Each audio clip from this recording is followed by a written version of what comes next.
Welcome back, English with Parth sir.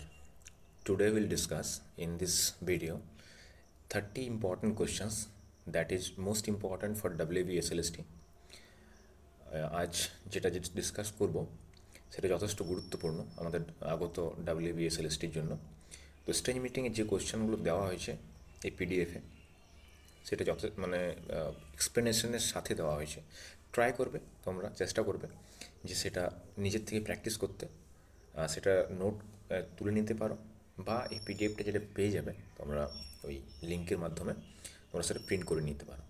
চলো যাই আজ first questions. First of all, প্রথম question, what is the main theme of strange Meeting? Nature's beauty, the horror and futility of war, love and betrayal, heroic victory.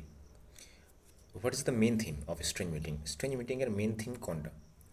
Answer কী হবে? The horror and the futility of war. তার কারণ, the poem highlights the cruelty, pain and senselessness of war. এই কবিতার মাধ্যমে cruelty, pain এবং যথেষ্ট কোনো সিগনিফিকেন্স নেই সেই রকম একটা ধারণা এই কবিতাতে দেখানো হয়েছে, যেটা হচ্ছে ওয়ার। ঠিক আছে, next question number 2, what does the profound dull tunnel symbolise? Profound dull tunnel এখানে কি সিম্বলাইজ করছে?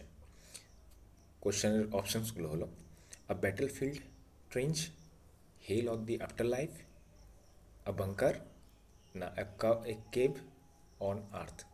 তাহলে কী হবে অ্যান্সারটা? অ্যান্সারটা হচ্ছে B, hell of the afterlife. কেন? It symbolises the underworld with the speaker meets a dead soldier বা ডেড এনিমি। তিনি প্রোফাউন্ড ডাল টানেল কার সাথে পরিচিত হচ্ছে? তিনি ওই এনিমি সোলজারের সাথে সেখানে তার পরিচিতি ঘটছে। Question number 3, who is the strange meeting friend in the poem? এই পয়েমে স্ট্রেঞ্জ ফ্রেন্ড কে? অপশানসগুলো হলো A, a fellow soldier, B, a dead enemy soldier, C, a general, D, a poet himself. অ্যান্সারটা হচ্ছে option number B, the dead enemy soldier. কেন? The speaker meets the enemy he killed, symbolising shared humanity. তাহলে সেইখানে সেই সোলজারটাকে, যে সোলজারটাকে আগের দিন সে হত্যা করেছে, কিল্ড করেছে, তার সাথেই পরিচিতি ঘটছে সেই ডাল টানেলের মাধ্যমে, মানে ডাল টানেলের মধ্যে। তার জন্য এটা অপশানটা কী হচ্ছে? A dead enemy soldier. Option number 4, the poem uses which rhyme pattern? এখানে কোন রাইম প্যাটার্নটা ইউজ করা হয়েছে কবিতাতে? কোশ্চেন নাম্বার এই 4 নম্বর কোশ্চেনের 4 দাগের কোশ্চেনের option A full rhyme, B no rhyme, C para rhyme বা half rhyme, D sonnet rhyme. অবশ্যই অ্যান্সারটা হচ্ছে এখানে প্যারা রাইম, মানে হচ্ছে হাফ রাইম। হাফ রাইম কেন ইউজ করা হয়েছে তার কারণ এক্সপ্লেনেশনটা দেখো দিয়ে দিচ্ছি। Owen's uses consonant rhymes with mismatched vowels to create unease. এমন কিছু ওয়ার্ডস তিনি লিখেছেন, মানে ওয়ার্ড দিয়েছেন সেই কবিতাতে, শুনতে একটু আলাদা হেরফের, মানে একই ধরনের শুনতে মানে একটু আলাদা কিন্তু একই ধরনের শুনতে লাগবে, কিন্তু তার কনসোনেন্টটাই কি, কিন্তু ভাওয়েলটা আলাদা। দেখো নেক্সট কোয়েশ্চেন যখন পড়বো, এটা একটা আমি দেওয়ার চেষ্টা করছি একটা এক্সাম্পল, সেখানে ভালোভাবে বুঝতে পারবে। ওকে, দেখো question number 5, what poetic device is used in groined and ground? দেখো আগের সিগনিফিকেন্টলি অ্যান্সারটা আমি এখানে দিয়েছি যাতে তোমরা বুঝতে পারো। তাহলে what poetic device is used in groined or ground? কোন ধরনের পোয়েটিক ডিভাইস ইউজ করা হয়েছে গ্রয়েন্ট আর গ্রাউন্ডে? অ্যাসোনেন্স, ফুল রাইম, প্যারারাইম, না মেটাফোর? হ্যাঁ, এখানে ইউজ করা হয়েছে তাহলে প্যারারাইম, যেটা আমি একটু আগে বললাম, এটা half rhyme. The consonant rhyme but the vowel sound differ. কনসোনেন্টটা একই কিন্তু ভয়েল সাউন্ডটা আলাদা হচ্ছে এখানে। ঠিক আছে, চলো এরপর চলে যাই নেক্সটে, কোশ্চেন নাম্বার 6। তাহলে নেক্সটে বলা হচ্ছে যে what does the piteous recognition signify? এখানে পিটিয়াস রিকগনিশনটা কী সিগনিফাই করছে? Victory in your, understand suffering the enemy, joyous survival, না রিটার্ন হোম? অ্যান্সার হচ্ছে 6 দাগের বিয়েরটা, understanding the suffering of the enemy. Piteous recognition এখানে কি উদ্দেশ্য করে বলা হচ্ছে? Understanding the suffering of the enemy, the speaker realises that both sides share pain and loss. জিতলেও দুঃখ আছে, হারলেও দুঃখ আছে, যুদ্ধের কোনো বিরাম নেই, তিনি তাই এখানে দেখাতে চাইছেন। চলো কোশ্চেন নাম্বার 6 হয়ে গেল কমপ্লিট। কোশ্চেন নাম্বার 7-এ যাই। কোশ্চেন নাম্বার 7-এ কী বলা আছে? কোশ্চেন নাম্বার 7-এ বলা হচ্ছে what is this tone of the poem. এই কবিতার টোনটা কী?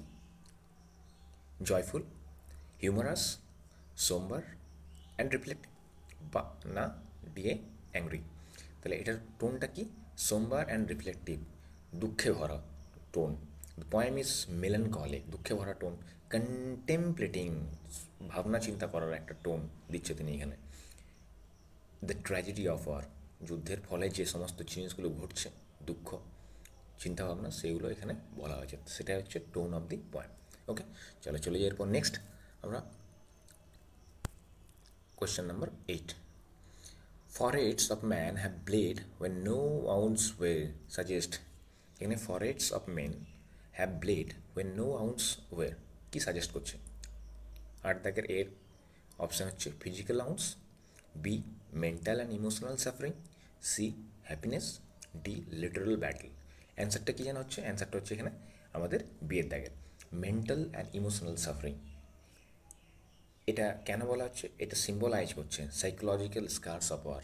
ফরহেডস of men have bled where no wounds were. এটা তিনি দেখাতে চাইছেন সাইকোলজিক্যালি সিম্বলাইজ করছে যে যুদ্ধের ফলে মানুষের কী দাগ পড়ছে মানে মানুষের কী ক্ষয়ক্ষতি হচ্ছে, সেটা তিনি এখানে তুলে ধরেছেন। চলে যাই নেক্সট। এরপর কোশ্চেন নাম্বার 9 কী বলা হচ্ছে? 9 বলা হচ্ছে which figure of speech is used in foreheads of men have bled. এখানে কোন ধরনের ফিগার অফ স্পিচ ইউজ করা হয়েছে? Foreheads of men have bled, এটা অপশানটা হচ্ছে অ্যালিটারেশন, পার্সনিফিকেশন, আইরনি না হাইপারবোল। তাহলে এখানে অ্যান্সারটা কী হচ্ছে? Personification. The forehead is given human qualities to show mental agony. ফরহেডসটাকে একটা মানুষের সাথে তুলনা করা হয়েছে, ঠিক আছে, জীবের সাথে তুলনা করা হয়েছে, এবং তাই এখানে ফরহেডসটাকে পার্সনিফিকেশন করা হচ্ছে। এটা পার্সনিফিকেশনের অ্যান্সার। ওকে, চলে যাই next question number 9। Question number 9-এ কী বলা হচ্ছে? 10-এ strange friend is an example of. এটা কিসের কী ধরনের উদাহরণ? Strange friend oxymoron, hyperbole, irony না সিমিলি। এটার অ্যান্সারটা হচ্ছে আয়রনি। কারণ কেন? The enemy becomes a friend after death highlighting war's futility. যে যুদ্ধের আগে শত্রু ছিল, সে যুদ্ধের পর কী হয়ে গেল? সে বন্ধু হয়ে গেল। তার জন্য এটা এখানে আয়রনির একটা এক্সাম্পল। চলো নেক্সট যাই। Question number 11। What Literary device is dominant in the line down some profound dull tunnel. এটা ধরনের লিটারারি ডিভাইস ইউজ করা হয়েছে এই যে ওয়ার্ডটার মাধ্যমে, down some profound dull tunnel. কোশ্চেনের অপশানগুলো কী কী? Simile, B alliteration, C metaphor, D irony. তাহলে কী ধরনের এটি ইউজ করা হয়েছে? অ্যান্সারটা কি? অ্যান্সারটা হচ্ছে অ্যালিটারেশন। কেন অ্যালিটারেশন কাকে বলে? অ্যালিটারেশন হলো সেই যেটা লাইনের মাধ্যমে প্রথম অক্ষরগুলো, শব্দের প্রথম অক্ষর, একটা লাইনে শব্দের প্রথম অক্ষর যখন বারবার রিপিটেড ইউজ করা হয়, মিনিমাম দুবার তো ইউজ করা হয়, ঠিক আছে, সেটা হচ্ছে অ্যালিটারেশন। যেমন এখানে রিপিটেশন করা হয়েছে, যেমন ডি সাউন্ডটা, ডাউনের ডি, ডালের ডি, তাহলে ডাউন সাউন্ড প্রোফাউন্ড ডাল টান, এখানে ডি দুবার ইউজ করা হয়েছে, তাই এটা হলো অ্যালিটারেশন। ঠিক আছে, চলো যায় নেক্সটে। নেক্সট হচ্ছে 12 number 12। Which word is the backdrop of the poem. এখানে কোন ওয়ার্ড সম্বন্ধে এই কবিতাতে বলা হয়েছে? ওয়ার্ল্ড ওয়ার 2, ভিয়েতনাম ওয়ার, নাকি সি ওয়ার্ল্ড ওয়ার 1, নাকি ডি আমেরিকান সিভিল ওয়ার। এটা অ্যান্সারটা কি? World war 1 obviously. When was World War One poet who captured its horrors? তাহলে ওয়ার্ল্ড ওয়ার 1-এর সম্পর্কে তিনি বলেছেন, এবং একটা দুঃখের বিষয় হলো তিনি 1918-এ তিনি মারা যান, এবং তার এক বছর পর 1919-এ তার কবিতাটা প্রকাশ পায়। ওকে, চলো এরপর চলে যাই আমি next question number 13। Okay, question number 13-এ কী বলেছে? বলা হয়েছে who is the speaker in the poem. এই কবিতাতে স্পিকার কে?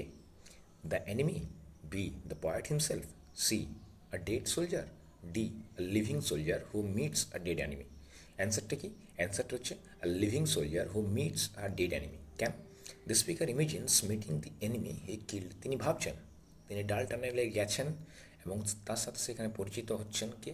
সেই অ্যানিমি সোলজার এনিমি সোলজার যদি কোশ্চেন আসে যে হুইজ দ্য এনিমি সোলজার হচ্ছে জার্মানির সোলজার, যাকে তিনি তার আগের দিন, যেদিন পরিচয় করছেন তার আগের দিন তাকে মেরেছেন তিনি। ওকে, তাহলে অ্যান্সারটা কি জানো? The living soldier who meets a dead enemy. চলো চলে যাই নেক্সটে। এরপর question number 14, the encumbered sleepers refers to. এই এনকাম্বার্ড স্লিপার কাকে রিফার করছে?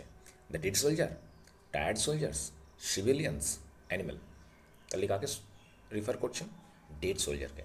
The they are souls resting in after light. Encumbered sleepers মানে যে চিরতরের জন্য ঘুমিয়ে আছে, তাকে বলা হচ্ছে এখানে এনকাম্বার্ড স্লিপার্স। তাহলে এটা কে এখানে? অপশন নাম্বার এ, ডেড সোলজার। চলো চলে যাই নেক্সটে। কোশ্চেন নাম্বার 14 কি বলা আছে? What does the dead soldier say about? Dead soldier say about war poetry. কী বলছে ডেড সোলজারটা ওয়ার পোয়েট্রি সম্পর্কে? Option number A, it glorifies war, it should reveal the truth of war, it should entertain, it's useless. তাহলে তিনি এখানে কী বলছেন? B. Answer কী হচ্ছে আমাদের? B, it should reveal the truth of war. কেন? The dead soldier believes truth about war, its horrors must be told. যুদ্ধের যে ভয়ানক পরিস্থিতি, যুদ্ধের পর যে ভয়ানক পরিস্থিতি, সেটা বলতেই হবে।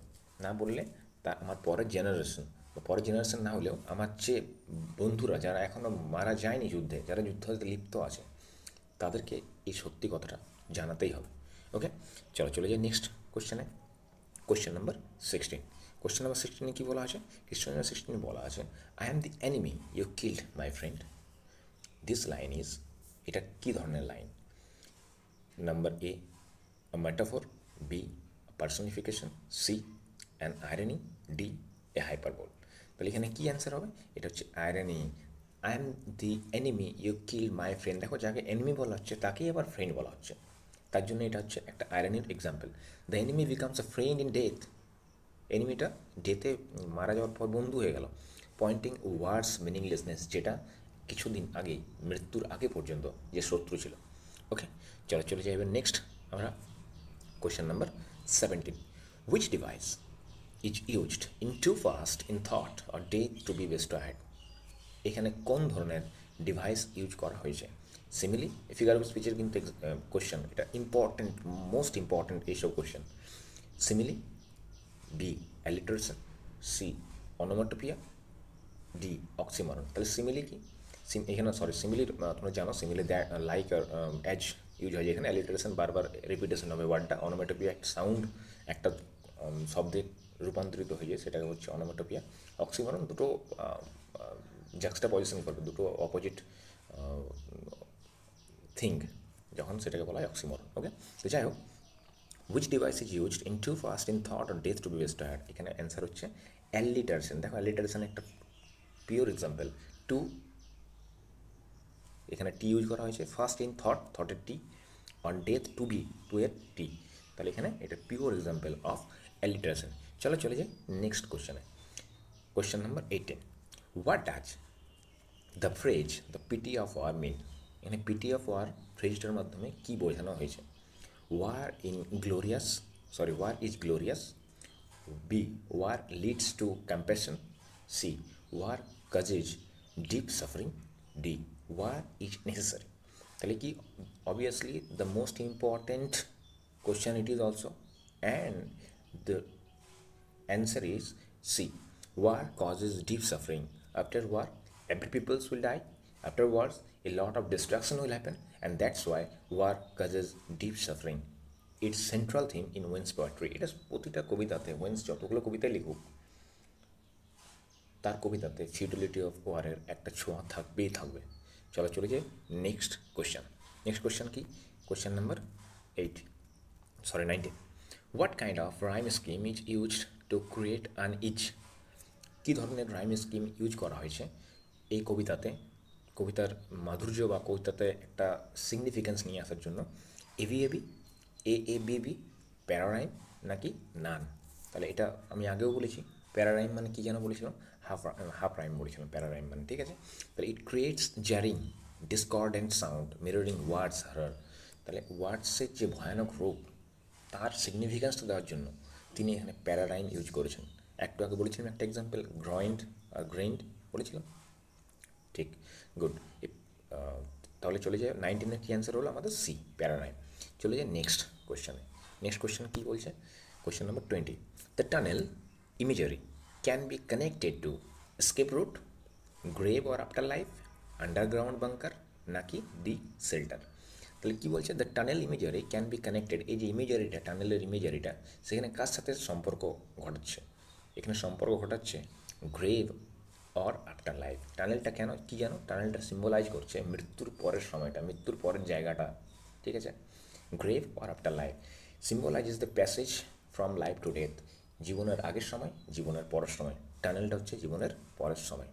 ওকে, তো আমাদের এখানে অ্যান্সারটা কী হলো? Grave or after life, answer B number, ঠিক আছে? চলে যায় নেক্সটে, question number 21, why did the dead soldier say he pitied the living, তিনি কেন বলেছেন, সেই ডেড সোলজার কেন বলেছেন যে তার যারা বেঁচে আছে তাদের প্রতি আমার করুণা ভরা মেসেজ রইল তাদের জন্য, কেন বলেছেন? Because they are happy, B because they suffer more, C because they are brave, D because they are rich. অ্যান্সারটা কি হচ্ছে? Because they suffer more. কেন বললো বিকজ দে সাফার মোর? এটাই কারণ। কী কারণে? দ্য ডেড আর রেস্ট, যারা মৃত্যু মুখে ঢলে পড়েছে, যারা মৃতপ্রায়, তারা রেস্ট করছে, কিন্তু যারা জীবন্ত আছে, যারা এখনও যুদ্ধের ভয়াবহ পরিস্থিতিতে তাদেরকে রেখেছে বাঁচিয়ে, তারা কিন্তু ট্রমাতে আছে, তারা ভয়ানক পরিস্থিতির মধ্যে আছে বন্ধু। ওকে, তাহলে এটা বোঝা যাচ্ছে 21-এর অ্যান্সার হচ্ছে বি। চলো চলে যাই নেক্সট কোশ্চেন। নেক্সট কোশ্চেন কি? 22, what does the courage was mine and I had mystery reflect. এখানে এই যে লাইনটা, কবিতাতে নিশ্চয়ই তোমরা লাইনটা পাবে, courage was mine and I had mystery, এটা কী রিফ্লেক্ট করছে, এটা কী বলতে চাইছে এই লাইনটার মাধ্যমে কবি? Pride in war, regret and reflection, victory, না হ্যাপিনেস? তিনি বলতে চাইছেন এখানে কোশ্চেন নাম্বার 22-এর অ্যান্সার হচ্ছে বি, রিগ্রেট অ্যান্ড রিফ্লেকশন। কেন? Shows the dead soldier's understanding of wasted youth, এখানে তিনি সেই মৃতপ্রায় না, মৃত সৈনিকটির মাধ্যমে তিনি তুলে ধরেছেন সোলজার্স আন্ডারস্ট্যান্ডিং, সে বুঝতে পেরেছে ওয়েস্টেড ইউথ, এই যুদ্ধের মাধ্যমে তার যে যৌবন সে নষ্ট করে ফেলেছে, অ্যান্ড লস্ট পোটেন্সিয়াল, আর তার ভেতরে যে কোয়ালিটিস ছিল, যে পোটেন্সিয়াল ছিল, যে দক্ষতাটা ছিল, সেটা তিনি হারিয়ে ফেলেছেন এই যুদ্ধের মাধ্যমে। তাই 22 কোশ্চেন্সের অ্যান্সার কি? B, regret and reflection. চলা যায় নেক্সট কোশ্চেনে। Question number 23, the use of harsh consonant sound in the poem reflects, এই যে হার্স কনসোনেন্ট কোনো কোনো সময় ইউজ করা হয়েছে কবিতাতে, সেটা কি রিফ্লেক্ট করছে? Joy, A, B musical rhythm, C horror and tension, D calmness. তাহলে কী অ্যান্সারটা হচ্ছে? অ্যান্সারটা হচ্ছে সি, হরর অ্যান্ড টেনশন। তাহলে হার্স কনসোনেন্টটা এই জন্যই কবিতার যে একটা যুদ্ধের ভয়াবহ পরিস্থিতি সেটাকে তুলে ধরার জন্য একটা রিফ্লেকশন দিয়েছে হার্স কনসোনেন্ট ওয়ার্ডের মাধ্যমে। It mirrors the brutality of war, futility of war, destructions of war. Okay, তো 23-র অ্যান্সারটা কি? অ্যান্সারটা হচ্ছে হরর অ্যান্ড টেনশন। চলো চলে যাই নেক্সট অ্যান্সারে। নেক্সট কোয়েশ্চেন কি? 24, which device is present in by his dead smile I knew stored in hell, এখানে কোন ধরনের ডিভাইস ইউজ করা হয়েছে? By his dead smile I knew stood in hell, simile, alliteration, irony, personification. এখানে কী ধরনের use করা হয়েছে? এখানে ইউজ করা হয়েছে answer C, irony. A simile usually represents happiness but here it is connected to death. Simile কী করে? এটা হ্যাপিনেসটাকে ক্রিয়েট করছে, কিন্তু এখানে এটা কানেক্টেড কার সাথে করা হয়েছে? ডেথের সাথে, তাই এটা আয়রনি। ঠিক আছে, 24-এর answer C. Next question number 25, what message does the poem finally give, এখানে কী ধরনের মেসেজ দিতে চাইছে কবি তার কবিতার মাধ্যমে? War is necessary, war leads to heroism, C war is meaningless and cruel, D war brings glory. Question 25-এর অ্যান্সারটা কি? War is meaningless and cruel. War is meaningless and cruel কেন? It conveys the futility and shared suffering in war, এটা কবিতাতে দেখানো হয়েছে কবিতার মাধ্যমে যে মানুষের যুদ্ধের পরে যে বাস্তবিক প্রতিচ্ছবি, একটা করুণা ভরা দৃশ্য, সেটা তিনি এখানে দেখিয়েছেন। ঠিক আছে, তাহলে কোয়েশ্চেন নাম্বার 25-এর অ্যান্সার সি। নেক্সট কোয়েশ্চেনে চলে যাই এরপর। Question number 26, let us sleep now, what does sleep symbolize? এখানে স্লিপ কি সিম্বলাইজ করছে? Option A, rest after war, B, death and peace in the afterlife, C, going home, D, temporary relief. Answer কী হচ্ছে? Answer obviously B হবে। এখানে answer আমাদের B হয়ে যাচ্ছে। তাহলে কেন? Death and peace in afterlife, এক্সপ্লেনেশনটা দিয়ে দিচ্ছি। A peaceful end after the horror of war, এটা let us sleep now, what does sleep symbolize? এখানে স্লিপটা সিম্বলাইজ করেছে মৃত্যু। যুদ্ধের পর মানুষ অবশ্যম্ভাবিকভাবেই মারা যাবে, এবং তিনি সেটাই এই লাইনের মাধ্যমে বোঝাতে চেয়েছেন। তো 26-এর অ্যান্সারটা কী হচ্ছে? বি। ওকে, চলে যাই নেক্সট পরের কোশ্চেনে। The meeting between the speaker, 27-এর, the meeting between the speaker and the dead soldier symbolizes, এখানে যে মিটিংটা হচ্ছে দুজনের মধ্যে, সেটা এখানে কী সিম্বলাইজ করছে? Victory, brotherhood, beyond enmity, fun, glory in war. তাহলে কি? কোয়েশ্চেন নাম্বার 27-এর অ্যান্সারটা অবশ্যই হবে B, brotherhood, beyond enmity. Even enemies are humans with some fate, কিচ্ছু করার নেই, সেই এনিমি হোক, শত্রু হোক বা বন্ধু হোক, তার অবশ্যম্ভাবিকভাবে মানুষ। ঠিক আছে, তাহলে 27-এর অ্যান্সার হচ্ছে বি। চলে যায় নেক্সট কোয়েশ্চেনে। 28, হোয়াট লিটারারি মুভমেন্ট, এটা ভীষণ ইম্পর্টেন্ট কোয়েশ্চেন কিন্তু একটা। 28-এর, what literary important is Wilfred Owen associated with? কোন লিটারারি মুভমেন্টটা উইলফ্রেড ওয়েন তার এই কবিতার মাধ্যমে তুলে ধরেছেন? তাহলে কী হচ্ছে অ্যান্সার? রোমান্টিসিজম, নাকি মডার্নিজম, নাকি ওয়ার পোয়েট্রি, নাকি পোস্ট মডার্নিজম? ইজি কোয়েশ্চেন্স কিন্তু ইম্পর্টেন্ট কোয়েশ্চেন্স। সেটা হচ্ছে সি, ওয়ার পোয়েট্রি। কেন? কারণ he belongs to world war 1-এর কবি তিনি ছিলেন, হু showed the grim realities, futility of war, destruction of, সব জিনিসটাই তিনি এখানে দেখিয়েছেন তার কবিতার মাধ্যমে। তাই এই মুভমেন্টটাকে বলা হয় ওয়ার পোয়েট্রি। মনে রাখবে, সিগফ্রিড সেসুনো এর একটা কবি ছিলেন এই সেম লিটারারি মুভমেন্টের। ঠিক আছে, চলো কোয়েশ্চেন নাম্বার 29-এ চলে যাই। What does the word encumbered mean in encumbered sleepers? এনকাম্বার্ডটা এখানে কী বোঝা চাইছে এনকাম্বার্ড ওয়ার্ডের মাধ্যমে? Free, option number B, burdened, question number C, running, question number 29-এর অপশান ডি, হ্যাপি। কী বোঝা চাইছেন তিনি এখানে এনকাম্বার্ড স্লিপার্স মানে যারা আবদ্ধ হয়ে আছে। মনে রাখবে, বার্ডেন মানে এক জায়গায় আবদ্ধ থাকা। ঠিক আছে, সেটা হচ্ছে বার্ডেন্ড। তাহলে এনকাম্বার্ড 29-এ কী বোঝানো হয়েছে? B, burden. The dead are burdened with past suffering and trauma. আর কি বার্ডেন মানে? বার্ডেন মানে যেটা বললাম, যে কোনো একটা জিনিসের যা দায়িত্ব দেওয়া আছে যারা, সেটাকে বার্ডেন। কোনো একটা জিনিসে আবদ্ধ হয়ে আছে, তো এখানে কিসে আবদ্ধ হয়ে যায় তারা? কী মেন্টালিটি, এটা কী কন্টেম্পলেশনে আবদ্ধ হয়ে আছে? সেটা ডেডস বার্ডেন্ড উইথ পাস্ট সাফারিং, অতীতের যে দুঃখ, অতীতের যে ট্রমা, সেগুলোতে তারা ভরে আছে, তারা তাদের দায়িত্ব মানে তারা এনকাম্বার্ড হয়ে আছে। ঠিক আছে, 29। চলে যায় last questions and not least important. Okay, তাহলে চলে যায় 30। What is the poetic form of strange meeting? Strange মিটিংয়ের পোয়েটিক ফর্মটা কী? সনেট, নাকি heroic couplet, C, narrative poem with blank verse, নাকি ডি, হাইকু? এখানে অ্যান্সারটা হচ্ছে narrative poem with blank verse. এখানে narrative poem with blank verse. কেননা এখানে যখন কবিতাটা পড়বে বুঝতে পারবে যে সেটা ব্ল্যাঙ্ক ভার্স লেখা হয়েছে। একটা লাইনের সাথে একটা ছন্দের মিল আছে অবশ্যই কিছু কিছু জায়গাতে, কিন্তু একদম ক্লিয়ারলি মিল নেই। আর সেটা হচ্ছে ন্যারেটিভ পোয়েম, মানে নিজের কবি নিজের একটা থার্ড পার্সোনালিটি করে তিনি সেখানে লিখেছেন। একটা থার্ড পার্সোনালিটি আছে আর তিনি ফার্স্ট পার্সোনালিটি। তাহলে তিনি এখানে একে অপরের সাথে একটা কনভারসেশন দেখিয়েছেন এবং তিনি লিখেছেন, তার জন্য এটা হচ্ছে ন্যারেটিভ পোয়েম। আর একটা ইম্পর্টেন্ট, এখানে আয়াম্বিক পেন্টামিটার ইউজ করা হয়েছে। ঠিক আছে, কিন্তু কোনো স্ট্রিক্ট রাইম প্যাটার্ন ইউজ করা হয়নি। আর এটা তাই ব্ল্যাঙ্ক ভার্সের একটা যথেষ্ট এক্সাম্পল।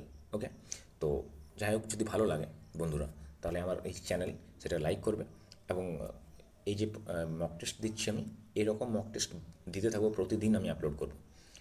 ঠিক আছে, তার জন্যে দেখার জন্য অনেক ধন্যবাদ, রইলে অনেক শুভকামনা। চলো নেক্সট ভিডিওতে আমরা আবার নতুন ভিডিও নিয়ে আসছি। Thank you. আর যেরকম একটা মক টেস্ট আলোচনা করা হলো, এরকম মক টেস্ট আবার আমি আমার এই চ্যানেলে আপলোড করব, এবং অবশ্যই চাইবো তোমরা আমার পাশে থাকো এবং চ্যানেলটাকে লাইক অ্যান্ড সাবস্ক্রাইব করো।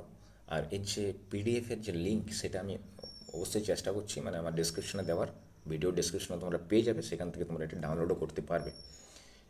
ঠিক আছে, অনেক আশা রইল আর অনেক ধন্যবাদ ভিডিওটা দেখার জন্য। শুভকামনা রইল আগত WBSLSTর জন্য। ওকে, থ্যাংক ইউ।